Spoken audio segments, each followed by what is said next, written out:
Assalamualaikum warahmatullahi wabarakatuh. Hari ini kita bersama Teacher Liza akan belajar di mata pelajaran akuntansi keuangan untuk semester ganjil di tahun ajaran 2020-2021 ini. Pada mata pelajaran akuntansi keuangan ini, anak teacher nanti akan belajar mengenai hal-hal yang lebih detail lagi dibanding akuntansi dasar di kelas sebelumnya. Nanti kita akan belajar mengenai aktiva, kewajiban, dan modal. Jadi kita akan mengupas satu-satu akun yang dianggap penting di dalam akuntansi. Nah, untuk materi pertama, kita akan membahas tentang memproses dokumen dana kas kecil. Nah, kita akan mulai dulu dari aktiva yang paling lancar, yaitu kas.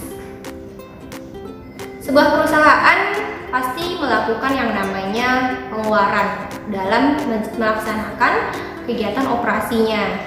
Nah, pengeluaran-pengeluaran ini ada yang jumlahnya besar, ada yang jumlahnya kecil. Nah, menurut Ananda, pengeluaran-pengeluaran yang besar dan kecil ini bagaimana sistemnya di perusahaan? Kalau untuk pengeluaran-pengeluaran jumlah besar yang contohnya membeli barang, kemudian membayar hutang, biasanya itu perusahaan akan menggunakan bukti transaksi berupa cek atau biliet giro, di mana uangnya ini ada di bank, disimpan di bank. Jadi ketika akan melakukan pengeluaran yang jumlahnya besar, dia akan menggunakan bukti berupa cek atau biliet giro saja. Ini lebih memudahkan dalam melakukan pembayaran. Nah, lalu bagaimana kalau pengeluaran-pengeluarannya itu pengeluaran yang sifatnya kecil? Contohnya seperti membeli materai ataupun membayar ongkos taksi. Apakah kita juga harus pakai cek? Tidak mungkin ya. Nah, untuk pengeluaran-pengeluaran kecil ini, perusahaan akan membentuk yang namanya kas kecil. Nah, jadi nanti untuk pengeluaran-pengeluaran yang rutin dan jumlahnya kecil, itu akan dibayar dengan uang tunai. Nah, dari ilustrasi tadi, kita bisa mengambil kesimpulan bahwa kas kecil itu apa? Nah, jadi kas kecil ini adalah sejumlah uang tunai yang disediakan untuk melayani keperluan perusahaan yang rutin dan jumlahnya relatif kecil. Jadi tidak efektif dan tidak ekonomis rasanya kalau kita harus menggunakan cek untuk melakukan pembayaran yang sifatnya kecil. Selanjutnya, kita akan belajar tentang sistem dana kas kecil yang biasanya digunakan oleh perusahaan-perusahaan. Nah, di sini ada dua jenis sistemnya. Yang pertama, sistem dana tetap atau impress fund system. Lalu yang kedua ada sistem dana tidak tetap atau fluctuation fund system. Nah, kedua sistem ini boleh salah satu digunakan oleh perusahaan tergantung kebijakan manajemennya. Masing-masing sistem ini tentu memiliki kelebihan dan kekurangannya masing-masing. Di sini Ananda akan belajar tentang kedua sistem ini, baik itu pengelolaan maupun pencatatannya. Kita mulai dengan sistem dana tetap. Sistem dana tetap ini adalah sistem di mana jumlah dana kas kecilnya selalu tetap. Jadi kalau setiap bulan itu perusahaan mengeluarkan kas kecil sebesar 1 juta, maka untuk bulan-bulan berikutnya juga akan jumlahnya 1 juta tetap. Lalu yang kedua, sistem pengeluarannya ini yang terjadi tidak dicatat. Jadi ketika ada pembelian-pembelian yang kecil seperti membeli perangko, membeli materai, itu tidak di jurnal atau tidak dicatat. Lalu yang ketiga, pencatatannya hanya saat penambahan atau pengisian kas kecil kembali. Jadi kapan transaksi-transaksi tersebut dicatat? Yaitu ketika kas kecil diisi kembali. Lalu bagaimana dengan sistem dana tidak tetap atau fluctuation fund system? Bedanya adalah kalau di sistem dana kas kecil tidak tetap, itu jumlah dana kas kecilnya berubah-ubah tergantung penambahan atau kebijakan dari manajemen. Lalu yang kedua, setiap mutasi yang terjadi, baik itu penambahan ataupun pengeluaran yang terjadi di kas kecil, itu selalu dicatat atau selalu di jurnal. Nah, ini dia perbedaannya antara kas dana tetap dan sistem dana tidak tetap. Selanjutnya, kita akan belajar tentang sistem pencatatan dana tetap dan dana tidak tetap. Dimulai dari pembentukan dana kas kecil. Nah, jadi pertama, ketika perusahaan memutuskan untuk membentuk dana kas kecil, maka akan kita jurnal, baik itu untuk dana tetap maupun tidak tetap. Jurnalnya apa? Ketika pembentukan kas kecil, berarti kas kecil kamu akan bertambah. Kas kecil akan kita catat dalam sisi debit, lalu kas umum atau kas di bank akan kita catat di sisi kredit. Baik itu untuk dana tetap maupun untuk sistem dana tidak tetap, jurnalnya sama untuk pembentukan kas kecil. Lalu yang kedua, ketika terjadi pengeluaran untuk kas kecil seperti membeli perangko, membeli materai, ataupun pembayaran listrik yang sifatnya kecil, itu untuk sistem dana tetap, transaksi-transaksi ini tidak dijurnal atau tidak dicatat. Sedangkan untuk sistem dana tidak tetap, setiap transaksi atau pengeluaran yang terjadi itu selalu kita catat per tanggalnya. Misalnya di sini dalam contoh teacher ada pembelian perlengkapan, kemudian ada pengeluaran untuk beban utilitas, beban lain-lain, itu kita jurnal di debit. Kreditnya apa? Kreditnya langsung kita buatkan kas kecil. Nah, jadi nampak sekali perbedaannya antara sistem dana tetap dengan sistem dana tidak tetap. Jadi yang satunya di jurnal, yang satunya tidak. Lalu yang ketiga, pada saat pengisian kembali kas kecil. Nah, di sini juga berbeda. Pada saat pengisian kembali kas kecil, jika kamu menggunakan sistem dana tetap, itu kita akan menjurnal semua pengeluaran-pengeluaran yang sebelumnya sudah terjadi.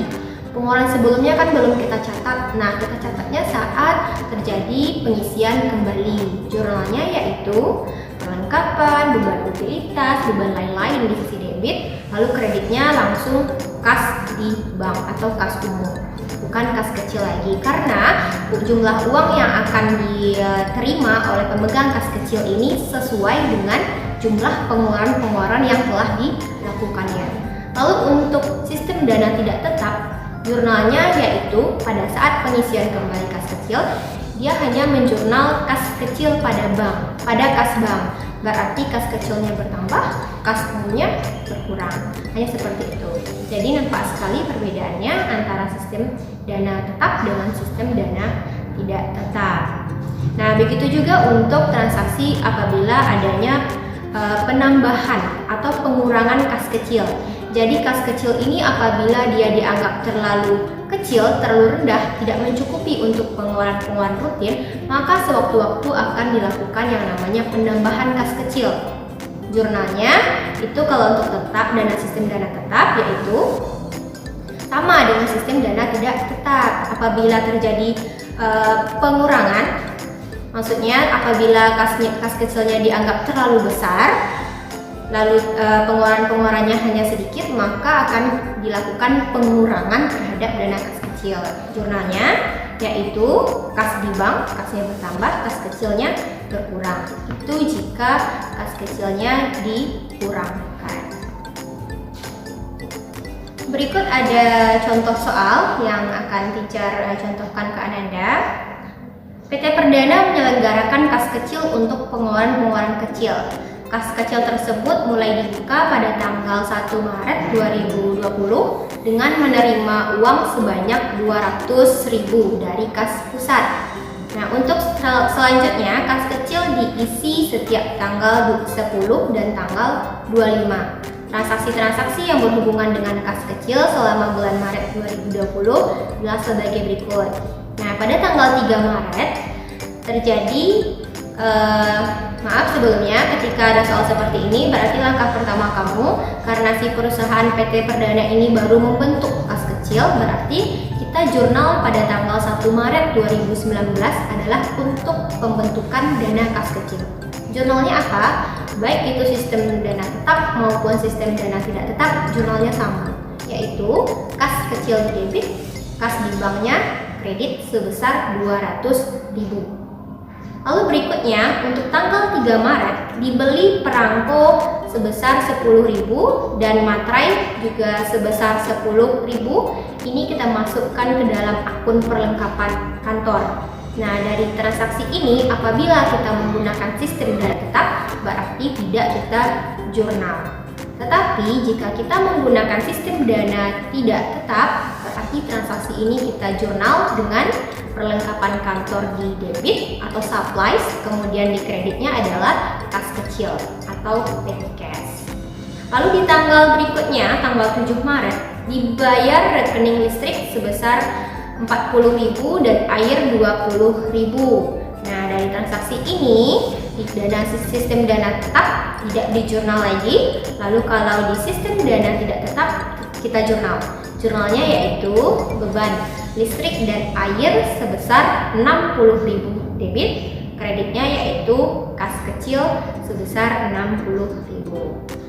Lalu di tanggal 10 Maret dana kas kecil diisi kembali. Nah, tadi sebelumnya di soal disebutkan bahwa kas kecil ini diisi pada tanggal 10 dan tanggal 25. Berarti pada tanggal 10 kita akan melakukan jurnal untuk pengisian kembali kas kecil. Di sistem dana tetap kita akan menjurnal beban-beban yang telah kita bayar sebelumnya, yaitu jurnalnya perlengkapan kantor debit, kemudian beban listrik dan air debit. Yang perlengkapan kantor tadi sebesar 20.000, listriknya sebesar 60.000, lalu kreditnya yaitu kas di bank sebesar 80.000. Nah, lalu kalau untuk sistem dana tidak tetap, kita jurnalnya yaitu pada saat pengisian kas kecil kembali, jurnalnya kas kecil pada kas sebesar 80.000. Nah, itu contoh soalnya, nampak sekali perbedaannya. Sekian materi kita pada pertemuan kali ini. Nah, mengenai dana kas kecil, untuk pertemuan selanjutnya kita akan masih membahas tentang sistem dana kas kecil ini lebih jauh lagi. Oke, terima kasih. See you in the next video. Assalamualaikum warahmatullahi wabarakatuh.